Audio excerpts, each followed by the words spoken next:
Binuksan ko ang pinto, tila antok nung lumabas. Nasilayan ng mga dahon na nagkalagas-lagas, sapagkat dulot ng lakas ng hangin nung alas 2 ng madaling araw. Ngay'y bahagya kong kinuskus aking dalawang mata gamit ang aking kamay, nung bigla kong nasilayan ng kabayong may sakay. Prinsesa ng kaharian, tila ako'y kinabahan. Malambing ang kanyang boses, ang tanong ay kung saan nga daw ang tamang daan. Siya pala ay naliligaw, habang kami paparoon nadinig namin ng sigaw. Boses ng kanyang ama, tanaw ko sa aming unahan. Ako'y biglang napaluhod, yung panain sa paanan. Duguan akong sinama ng walang tanong-tanong. Lumuha ka nung nakita mo kong saktan at ikulong. Nainagap ko ng di sinasadya at napaibig ka, ngunit hindi maaari. May dapat sa'yo o pakiusap ko na mahalin mo siya, ako'y limutin na.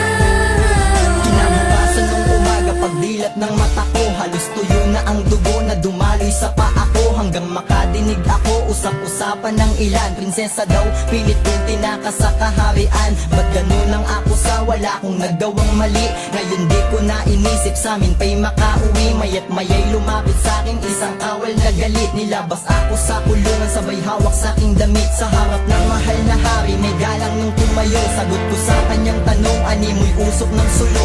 Malabong paniwalaan, bagkus uutal-utal. Ngunit biglang pinasuot damit na may halong metal. Sa bigat di ako sanay, sa paghakbang halos gumewang. Matalas na espadang nasa aking kaliwang bewang. Ako'y kawal ng prinsesa, ang dapat gampanan. Pangalagaan siya dito sa mundo ng kaharian. Nainagap ko ng di sinasadya at napaibig ka, ngunit hindi maaari.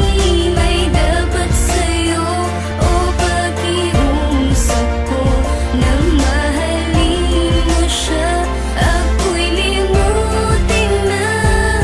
Sa bubungkos ang ulan, halos hindi mo madinig, pagkat malayo ang agwat ng bubong sa pulang sahig na madalas dinadaanan ng reyna at ng hari. Ngunit aking kinagulat nung sumapit ang tanghali. Hinatid ko ang pagkain, mansanas at inumin sa loob ng kanyang kwarto'y dahan-dahan niyang inamin na mahal niya ako. Sabay hawak sa aking palad, ngunit ako'y nakiusap, humihingi ng tawad. Maganap ang gusto mo, malaking pinagbabawal. Ang prinsesa ay para sa prinsipe at hindi sa kawal. Ika'y napaiyak, ilang ulit sinabi sa'kin, mahal mo ako, gusto mong may mamagitan sa'tin. Alam ko ang dahilan, dahil sa kabutihan ko. Ngunit bilang kawal mo, dapat gawin ko to sa'yo. Salamat sa pagmamahal, ngayon na ang aking paglaya. Paalam sa'yo prinsesa, ginawa ko lang ang tama. Nainagap